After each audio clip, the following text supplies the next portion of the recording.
Paling indah sekali kalau orang tua bertanya, belajar apa tadi nak di sekolah? Sudah dapat berapa nak? Kemudian bagaimana ji teman-teman tak nak? Ndak ada ji yang anu ki nak. Itu enak sekali. Jadi buatkan pendidikan keterbukaan di rumah sehingga anak-anak bisa jujur untuk menyampaikan itu. Jangan sampai dia tertekan, dia takut, dia apa karena takut dimarahi, karena takut dia apa dengan orang tua. Akhirnya dia menahan itu. Apa yang terjadi menumpuk-numpuk, nanti di ujung barulah sadar, waduh rupanya begini anunya ini. Assalamualaikum warahmatullahi wabarakatuh. Para pemirsa, kembali bersama kami di Ruas TV. Alhamdulillah. Insyaallah hari ini kita akan mengangkat sebuah topik lagi tentang permasalahan anak dan remaja. Dan seperti biasa, narasumber kita yaitu Dr. Ustadz Askar Yaman, hafizahullah. Assalamualaikum Ustadz. Waalaikumsalam warahmatullahi wabarakatuh. Bagaimana kabarnya Ustadz? Alhamdulillah sehat ya. Baik Ustadz, hari ini insyaallah kita akan mengangkat suatu topik yang sangat trending jika kita melihat anak dan remaja Ustadz, yaitu perundungan atau perbulian Ustadz. Nah, belakangan ini marak terjadi Ustadz, perundungan, perbulian, dan itu menghasilkan dua hal Ustadz bagi korbannya, yaitu kalau bukan korbannya bunuh diri, justru korbannya membunuh pembulinya Ustaz, pelaku bulinya Ustaz.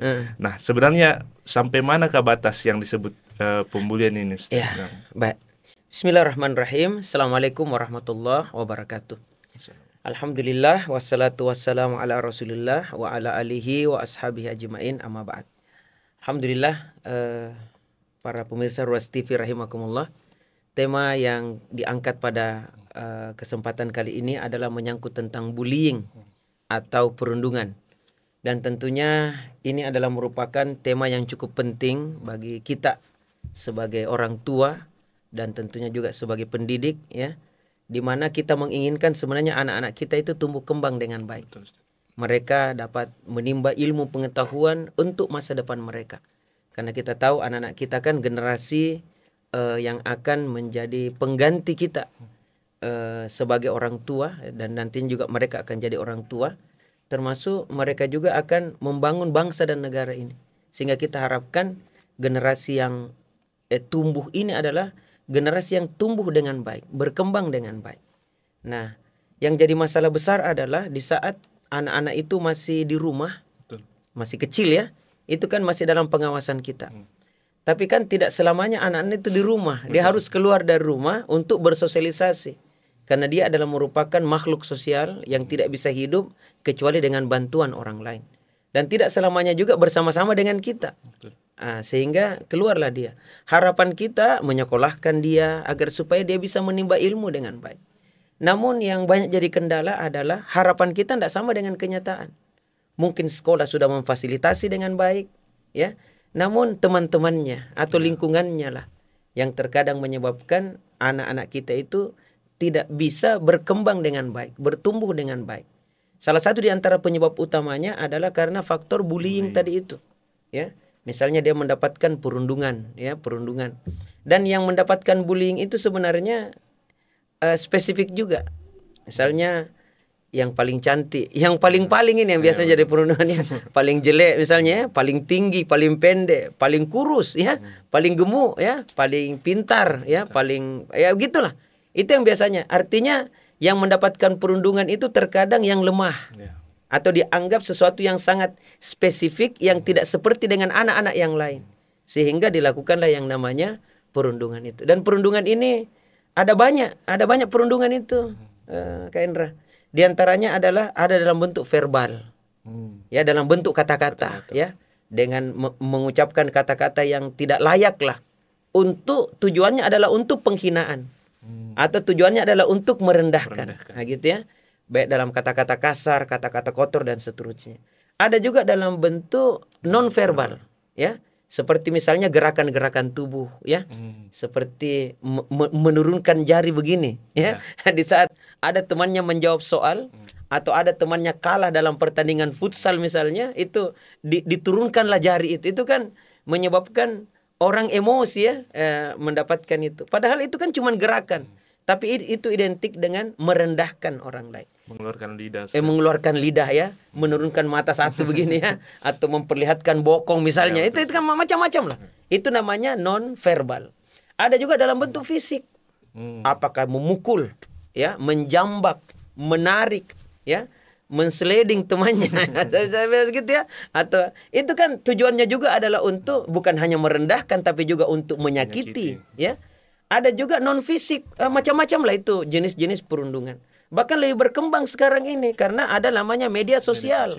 Media sosial, dan itu sangat juga berpengaruh terhadap psikis kejiwaan anak-anak kita. Nah, apa yang terjadi terhadap yang menjadi korban perundungan itu atau korban bullying itu banyak. Misalnya dari sisi fisik misalnya. Fisiknya mungkin ada luka, ada memar, ada patah dan lain sebagainya. Kemudian yang paling penting psikis kejiwaan. Terkadang ada anak-anak tidak mau lagi sekolah. Tidak mau lagi sekolah. Kenapa? Karena takut dibully dengan teman-temannya. Takut misalnya istilah kita itu dipajaki. Apa namanya istilah dipajaki? Dimintai uang, ya. Dimintai uang. Ingat kau besok kamu harus store di sini, ya. Sekian puluh ribu atau sekian ribu. Sehingga uang yang biasa dipakai untuk jajan itu diberikan kepada yang berkuasa pada saat yang menganggap yang mendominasi dia pada saat itu. Nah, ada yang tidak mau datang sekolah, ada yang stres, ada yang macam-macam lah. Sampai tadi itu ada yang sampai bunuh diri. Bahkan ada yang sampai membunuh. Ya, bahkan ada yang sampai melakukan hal-hal yang tidak diinginkan. Mungkin juga karena ketidaksengajaan atau apa dan sebagainya, sehingga sebenarnya pelaku bullying ini itu ada dua yang kena di sini. Yang membuli dengan yang dibuli. Ya. Bukan cuma korbannya. Bukan saja korban.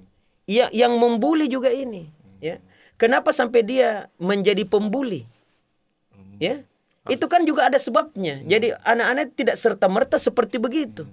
Tetapi ada yang mendahuluinya, yang menjadi prolog untuk dia sampai seperti itu.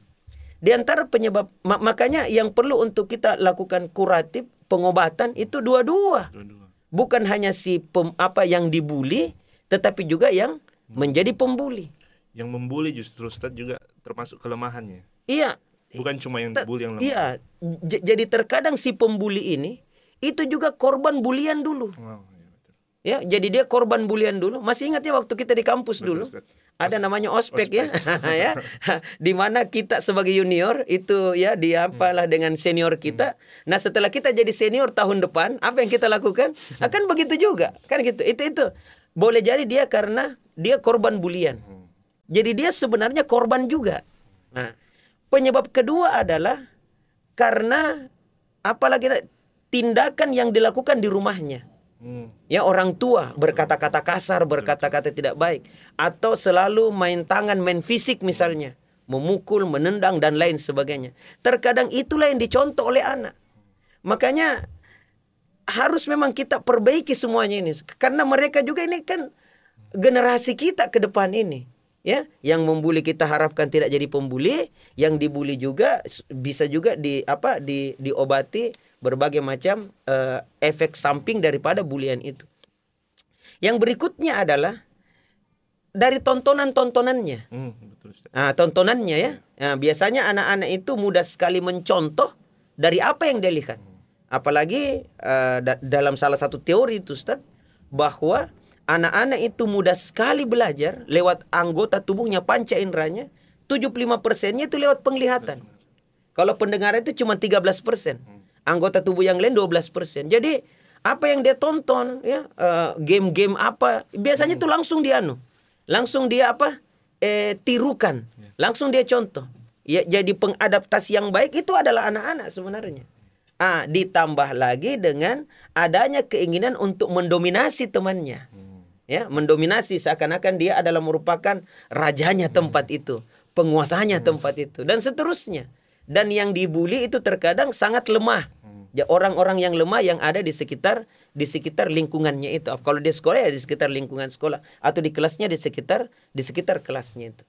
Jadi ini makanya perlu juga untuk diedukasi lah si pembuli ini bahwa tidaklah, makanya di sinilah peran yang namanya pendidikan itu.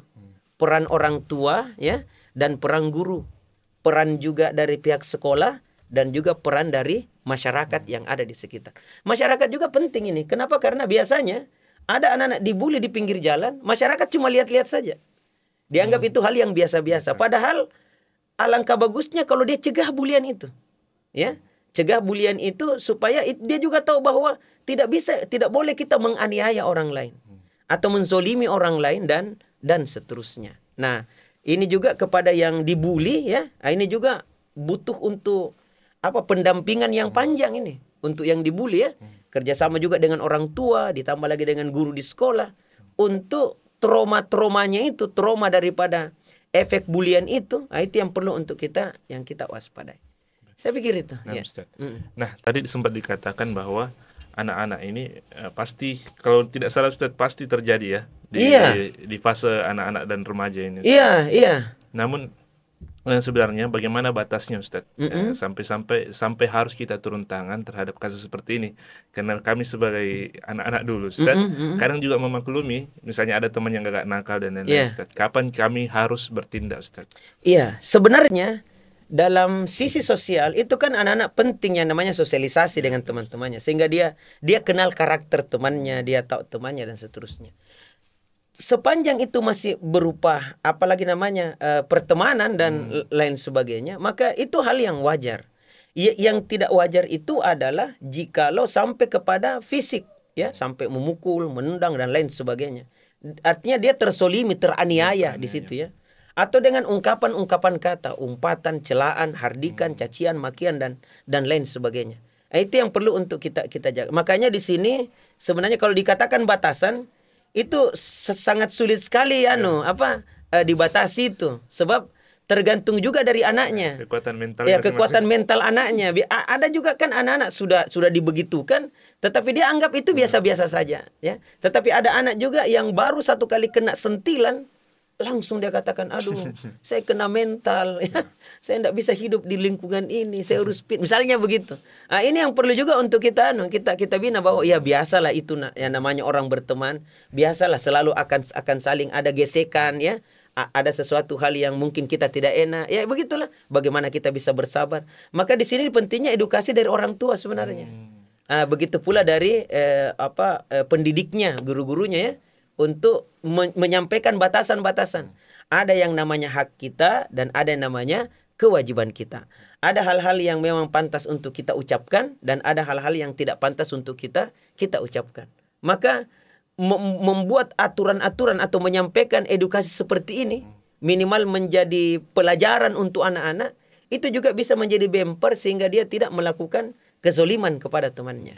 Ataukah kalau ada temannya melakukan itu, maka temannya yang lain yang mengetahui itu langsung bisa menyampaikan, tidak bagus begitu.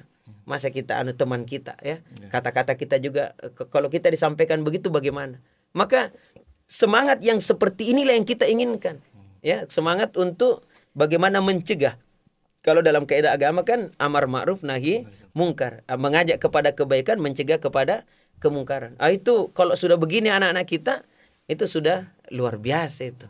Namun perlu untuk juga kita ketahui bahwa terkadang anak-anak itu ya mendapatkan bulian daripada teman-temannya, itu disebabkan karena memang kita tidak memberikan kepada anak kita, apalagi namanya semacam self defense ya kepada anak-anak kita, bahwa kalau ada anak yang kasih begini tidak apa-apa, sampaikan saya bahwa saya tidak mau, saya tidak suka.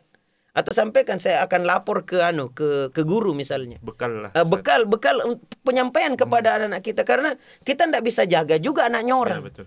Ya, maka anak kita lah yang harus kita proteksi memang. Ya, kalau ada yang seperti ini, anak perempuan misalnya tidak boleh dipegang bagian ini ya. Siapapun dia, walaupun mungkin dia guru perempuan ya, tidak boleh bagian ini. Apalagi kalau dia laki-laki misalnya, tidak boleh pegang ini.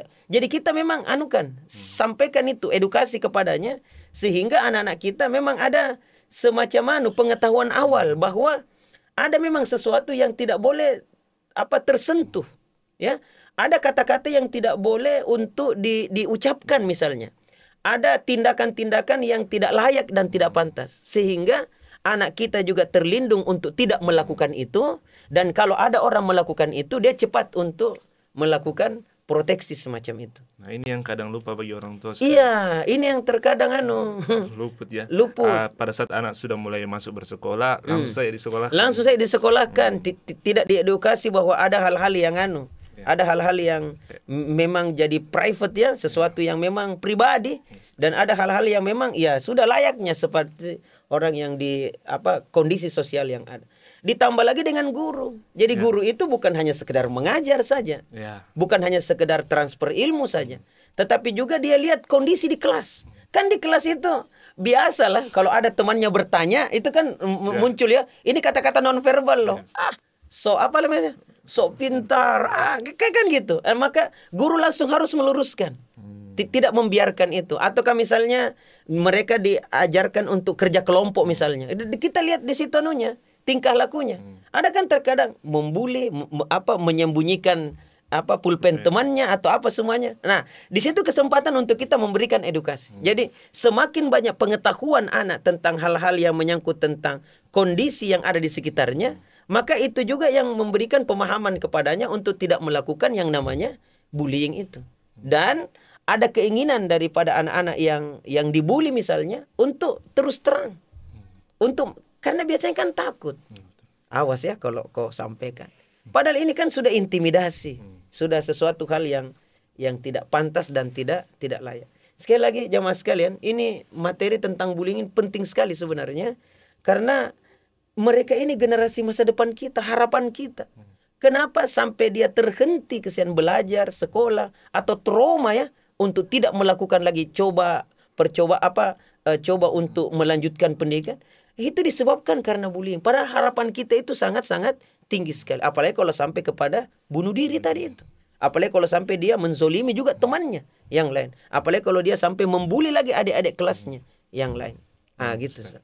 Nah Ustaz, kalau misalnya seorang anak datang kepada orang tuanya mengatakan bahwa saya tidak mau sekolah lagi, saya dibully dan lain-lain. Apa yang harus dilakukan? Yang harus dilakukan yang pertama adalah tenang dulu. Tenang menghadapi ini, karena yakinlah bahwa wa'lamu annama amwalukum wa auladukum fitnah. Ketahuilah bahwa sesungguhnya hartamu dan anak-anakmu itu adalah merupakan ujian bagimu. Yang paling pertama yang harus dipahami orang tua yang punya anak adalah anak itu adalah ujian. Jadi bukan anak itu hanya nikmat, bukan hanya amanah atau apa yang dimintai pertanggungjawaban, tapi anak juga adalah merupakan ujian. Nah, salah satu di antara ujiannya adalah bullying ini. Ya, salah satu di antara ujiannya adalah seperti ini. Jadi pada saat anak-anak menyampaikan itu bahwa enggak mau lagi saya sekolah deh. Teman-teman saya saya ya mengganggu apa semuanya. Enggak mau lagi saya sekolah di situ. Enggak mau lagi saya lihat mukanya, bahkan guru juga itu kan trauma anak-anak kita. Nah, tidak bisa juga kita paksakan anak kita untuk itu. Maka langkah pertama, siap mental dulu bahwa pasti akan ada ujian. Alhamdulillah kalau tidak ada ya, kalau tidak ada seperti bullying, tapi pasti akan diuji lewat yang lain lagi. Ya seperti begitu. Misalnya ujiannya sekarang adalah bullying. Nah, langkah kedua adalah kita dekat dengan anak. Mari kita lindungi anak kita, mari kita dekat dengan anak kita, dan dengan cara yang bijaksana ngomong kepada anak kita. Ada apa nak? Kenapa bisa terjadi begini? Siapa yang Oh, enggak mau. Kadang dia tidak mau terus terang. Betul. Gitu ya. Enggak apa-apa, kita diamkan saja dulu bahwa jangan dulu ke sekolah nak. Kasih tenang-tenang diri tak dulu. Ya istirahat maki dulu. Nanti saya minta izin kepada wali kelas atau kepada guru atau kepala sekolah untuk kau istirahat dulu. Itu kan untuk cooling down, tenang, supaya dia menganggap bahwa ada yang melindungi dia. Ada yang berusaha untuk memproteksi dia. Nah, sambil kita cari tahu atau ngomong dengan wali kelasnya atau guru-gurunya, kenapa sampai seperti begini anak? Kejadian-kejadian apa? Sehingga kita mendapatkan informasi-informasi yang banyak. Nah, ada juga kan orang tua langsung datang ke sekolah. Langsung melabrak ya. Orang juga tidak tahu apa-apa. Ada apa ini? Tanpa mengumpulkan informasi. Makanya kasih tenang saja dulu. Kita kumpulkan informasi, kemudian sampaikan. Setelah dapat informasi, kita diskusikan dengan wali kelasnya atau siapakah yang mengajar dia atau yang dekat dengan dia. Nah, kalau memang ada yang membuli, maka kita sampaikan, minta tolong disampaikan kepada anunya bahwa ada kejadian seperti begini. Jadi diberikan kepada yang berwenang seperti guru. Iya. Jangan langsung ke kepolisian. ya. Bahkan di kepolisian saja sekarang itu ada namanya apa itu? Tidak langsung restorasi justice ya, Ya. restorasi justice ya, restoratif justice. artinya restoratif justice ya, Justice. artinya tidak langsung ke pengadilan kan, Dimediasi dulu. tidak langsung P21 kan, tidak langsung P19 kan, tidak, tapi dimediasi dulu. Kalau bisa diselesaikan secara baik-baik kekeluargaan, itu kan selesai ini barang ini. betul. Daripada dia masuk ke pengadilan, itu kan panjang. Apalagi dia masih kecil kan. Wih, bayangkan kalau Secara mental juga iya, tidak secara bagus. mental itu agak berat. Makanya yang pertama tadi itu tenang dulu, ya tenang dulu. Kemudian yang kedua yakin akan ada ujian. Dan kalau dapat ujian seperti begitu, ndak usah dulu langsung gusar, marah. Sebab la yukallifullahu nafsan illa wus'aha. Allah tidak akan memberikan kita beban melewati kemampuan kita menahan beban. Artinya ujian itu datang, Allah tahu kita mampu menyelesaikannya. Makanya jangan gusar, pasti akan ada jalan keluar. Makanya dari situ kita akan dapat banyak pelajaran berikutnya. Sehingga tidak terjadi untuk kali-kali yang lain, untuk adiknya dan seterusnya. Nah, itu yang kita lakukan. Jadi pendekatan-pendekatan dengan gurunya, ya, dengan orang tua daripada si pembuli misalnya itu atau apa. Saya pikir semuanya itu bisa tenang. Setelah tenang semuanya, maka yang berikutnya adalah kita sampaikan bahwa mungkin temannya datang ke rumah, misalnya ya, datang ke rumah untuk sampaikan, enggak Ji, memenja itu hari ya. Ayo kita ke sekolah, misalnya begitu. Cross check loh Ustaz. Ke cross check atau ke gurunya yang datang untuk meringankan beban daripada anak itu untuk datang ke sekolah dan seterusnya. Tapi kalau memang agak berat, maka enggak apa-apa. Enggak apa-apa kalau anak itu kita boleh jadi dipindahkan ke sekolah lain. Artinya kalau sudah agak berat. Saya terkadang begitu ya.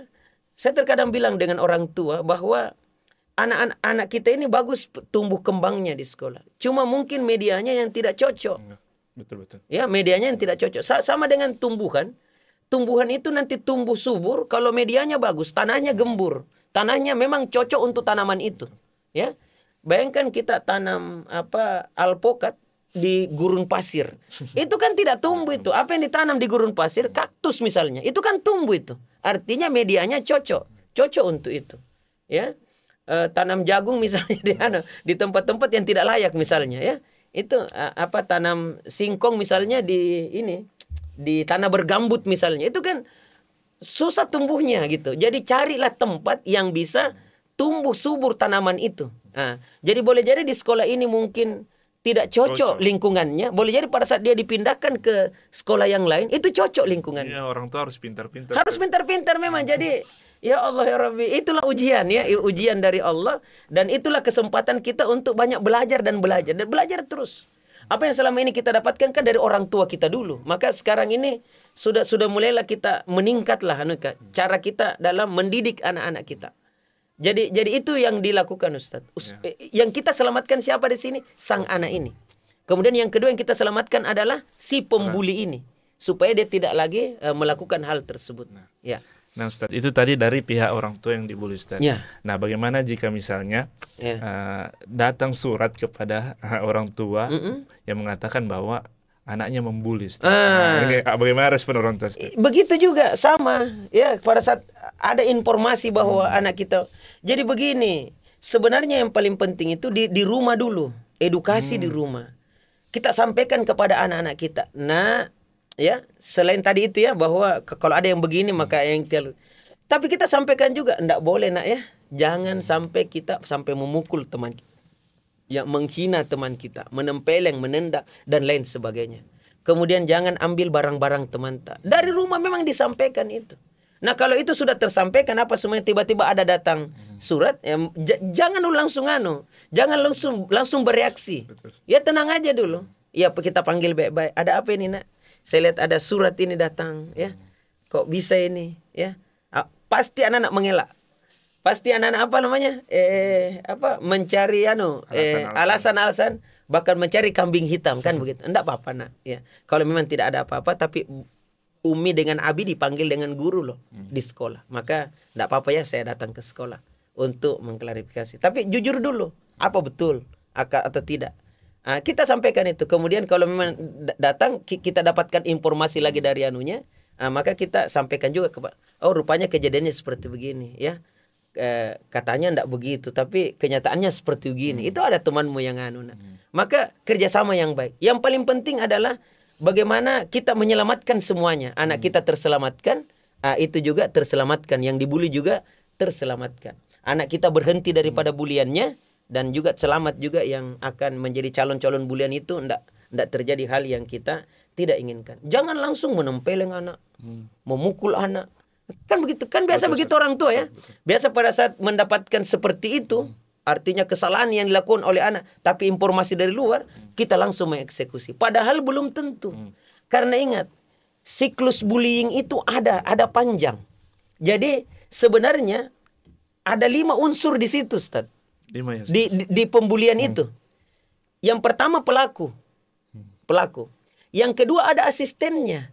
Oh iya, Ustaz. Ada asistennya yang biasanya pegang kepalanya. Tidak mungkin satu orang membuli 2 orang. Tidak mungkin, iya. Jadi gitu ya. Ada yang ada yang menyuruh. Nah, ada yang menjadi support. Ayo. Kan gitu ya.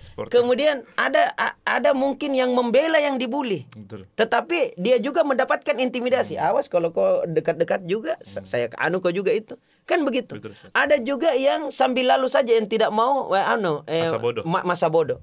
Nah, biasanya si pelaku ini selamat. Ya, justru yang samping-sampingnya ini yang kena.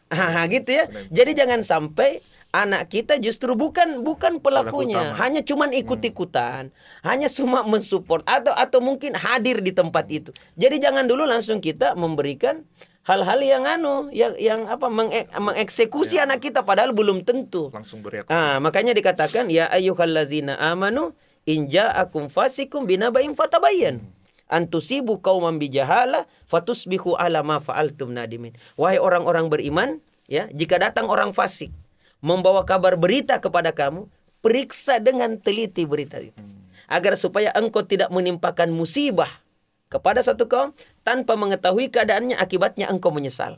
Betapa banyak orang-orang menyesal, jamaah sekalian, karena sudah melakukan tindakan padahal yang ditindaki justru bukan dialah yang menjadi pelakunya. Gitu modelnya. Yang justru bahkan lebih bahaya jika orang tua pelaku bully ini justru mendukung anaknya, Ustaz. Ya, itu juga mendukungnya bahwa tidak begitu. Anak saya selama ini kan begini. Padahal dia tidak tahu di depan orang tua bermanis-manis, tapi di belakang justru melakukan hal yang tidak diingat. Justru kita ucapkan banyak terima kasih, alhamdulillah ada informasi seperti begini, sehingga ada kesempatan untuk kita mengedukasi kembali anak kita. Nah, tadi tentang orang tua, Ustaz. Nah, sekarang peran guru-guru, Ustaz, ketika melihat anak-anak kita terjadi hal-hal seperti ini, Ustaz. Jadi begini, sebenarnya ada beberapa peran di sini. Ada peran untuk keluarga, ada peran guru, ya, ada peran sekolah, artinya dengan aturan yang ada. Kemudian ada peran dari masyarakat, ada masyarakat dan lingkungan. Kalau dari sisi guru, saya biasa ingatkan guru.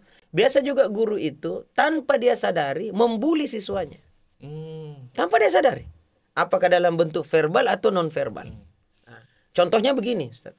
Merendahkan misalnya, ya. Suruh anak-anak naik, ayo anak naik. 1 tambah 1 7 misalnya. Apa katakan guru? Sudah kelas berapa? Bodoh sekali. Kok bisa? Ada otakmu, misalnya begitu.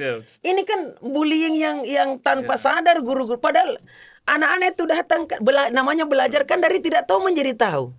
Artinya pada saat kita mengajarkan dia, apakah langsung tahu? Kan belum tentu. Belajar naik sepeda saja berapa kali kita jatuh. Artinya sakitlah dan seterusnya. Tetapi kita terus mencoba dan mencoba. Namanya belajar kan mencoba dan mencoba. Dari tidak tahu menjadi tahu. Kalau berhasil saja anak berdiri dari tempat duduknya, melangkah kaki ke papan untuk mengerjakan tugas itu sudah satu kesyukuran. Artinya ada percaya dirinya. Apalagi kalau dia masih kecil. Ditambah lagi keberanian untuk menjawab soal. Makanya saya biasa bilang, tugas murid adalah menjawab soal dari guru. Misalnya kalau ada guru bertanya, tugasnya hanya menjawab. Benar atau salah bukan urusannya. Urusan siapa itu kalau benar atau salah? Urusan gurunya. Kalau benar dia betulkan, kalau benar dia dukung, dan kalau salah dia perbaiki, kan begitu.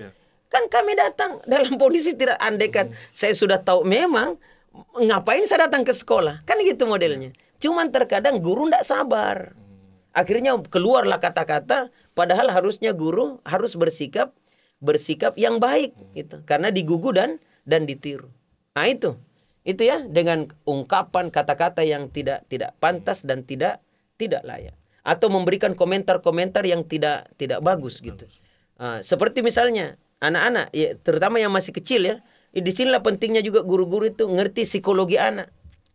Biasa kan anak-anak itu yang masih kecil, yang TK misalnya, itu kan cirinya itu gampang bertengkar tapi cepat sekali berteman kembali. Makanya kalau mereka duduk berdua begini, lantas mereka mungkin baku cekcok ya, jangan dipisahkan. Ya duduk aja di situ nak. Tidak cukup 5 menit itu berteman lagi kembali. Tapi kan kita tidak sabar. Kita bilang apa? Pisah nak. Kau di sana, yang satu di sini. Ini kayak kucing saja dengan tikus. Misalnya begitu ya. Tidak bisa ketemu. Misalnya gitu. Sehingga anak-anak, kalau kita bertengkar langsung dipisah. Akhirnya inilah yang terbawa sampai menikah nanti. Baru satu kali bertengkar dengan istrinya, pulangkan saya, pisahkan. Nah ini, nauzubillah min dzalik. Jadi itu dari sisi gurunya ya. Gurunya bersabarlah dalam menghadapi anak-anak kita dengan berbagai macam karakter, dan itulah tugas tanggung jawab kita sebagai seorang guru untuk mencerdaskan kehidupan bangsa. Kemudian yang berikutnya, perannya adalah bagaimana mengedukasi siswanya untuk bagaimana menjaga hubungan baik dengan teman-temannya. Ya, menjaga, dan itulah tugas kita sewaktu di sekolah. Mereka kan selalu bergesekan Ustadz, baik kata-kata maupun tubuh bergesekan, sehingga mudah sekali terpancing, apalagi anak-anak kecil kan. Anak-anak itu mudah sekali terpancing untuk melakukan hal-hal yang tidak diinginkan. Maka disinilah kesempatan gurunya lagi memberikan edukasi tersebut. Jadi memang agak berat tugas guru ya. Memang berat, bukan hanya sekedar mengajar di kelas, tetapi bagaimana melihat, memantau dengan baik ini tumbuh kembang anak-anak itu, psikis kejiwaannya dan keilmuannya serta sosialnya. Ya, kalau mereka mampu untuk melewati ini dengan baik, maka insya Allah pada tahap-tahap berikutnya anak-anak bisa survive ya, menghadapi masa depannya. Baik Ustaz, jadi bisa disimpulkan tadi bahwa kemungkinan juga anak tidak mau bersekolah mungkin gara-gara gurunya ya Ustaz. Iya, boleh jadi gara-gara gurunya.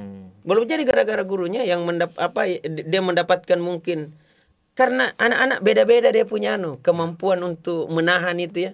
Ada memang yang kuat, ada memang yang yang enggak boleh disapu rata. Iya, enggak bisa. Sehingga guru-guru juga itu harus melihat ya, ini anak baru saja agak kencang sedikit saja suara kita, sudah agak down dia. Ada juga anak-anak yang sudah kita berteriak di telinganya, tapi dia juga masih ada apa saya gitu. Jadi kembali tadi ke orang tua bahwa dia harus pintar-pintar memilih tanah di mana anaknya bisa tumbuh. Iya, di mana dia bisa tumbuh kembang dengan baik ya. Kalau dibawa anak lemah, misalnya secara psikis lemah, kemudian dibawa ke tempat yang keras kan? Itu berat itu. Ya. Selain itu juga kalau dia pulang sekolah misalnya, paling indah sekali kalau orang tua bertanya, belajar apa tadi nak di sekolah? Sudah dapat berapa nak? Kemudian bagaimana sih teman-teman tak nak? Nggak ada yang nak? Itu enak sekali. Jadi buatkan pendidikan keterbukaan di rumah, sehingga anak-anak bisa jujur untuk menyampaikan itu. Jangan sampai dia tertekan, dia takut, dia apa karena takut dimarahi, karena takut dia apa dengan orang tua, akhirnya dia menahan itu. Apa yang terjadi menumpuk-numpuk, nanti di ujung barulah sadar, waduh rupanya begini anunya ini. Padahal itu semuanya akumulasi dari ketidakmauan untuk bagaimana berterus terang menyampaikan apa yang menjadi problem. Kalau dari awal sudah bisa kita antisipasi, maka insya Allah tidak akan berlanjut. Karena yang dinamakan bully itu adalah perbuatan yang memang berlangsung terus-menerus. Bukan satu kali. Dia berlangsung terus-menerus, gradual itu. Jadi buliannya itu terus-menerus setiap hari, dan polanya hanya itu saja, itu saja. Nah, itu namanya bully. 2, 3, 4 gitu namanya bully. Tapi kalau cuma satu kali, boleh jadi itu karena ketidaksengajaan, ketidaktahuan dan seterusnya. Sehingga kalau ada informasi awal kepada orang tua, enak sudah. Disampaikan kepada guru, guru sampaikan kepada muridnya misalnya. Jangan gini nak ya, enggak boleh nak ya, karena ada kemarin itu temanmu, tapi enggak usah saya sebut namanya. Ya, enggak usah. Kan gitu modelnya. Sehingga enak. Jangan dibiarkan itu terus. Misalnya dipajaki lah, ya, atau di makanannya yang dia bawa itu harus diambil semua misalnya, ya, atau pulpennya misalnya suka dia, atau tupperware-nya misalnya ya dia. Itu macam-macam lah. Itu kalau kita cepat mengantisipasi enak sekali. daripada dia sudah menjadi sesuatu yang akut dan sulit untuk kita obati lagi. Baik, Ustaz. Nah, kemudian tadi disempatkan bahwa salah satu juga peran itu dari masyarakat dan lingkungan, Ustaz. Nah, bagaimana caranya masyarakat ini mencegah perbulian, Ustaz, atau mengobati perbulian yang Ustaz terjadi? Baik, di masyarakat itu juga demikian. Anak-anak itu sebenarnya ya, kalau kita ingin lihat secara jauh, itu tergantung daripada penyampaian. Kadang anak-anak melakukan itu karena dia tidak tahu. Cuman masyarakat itu membiarkan. Akhirnya itu terus melakukan. Saya minta maaf ini, saya kasih contoh.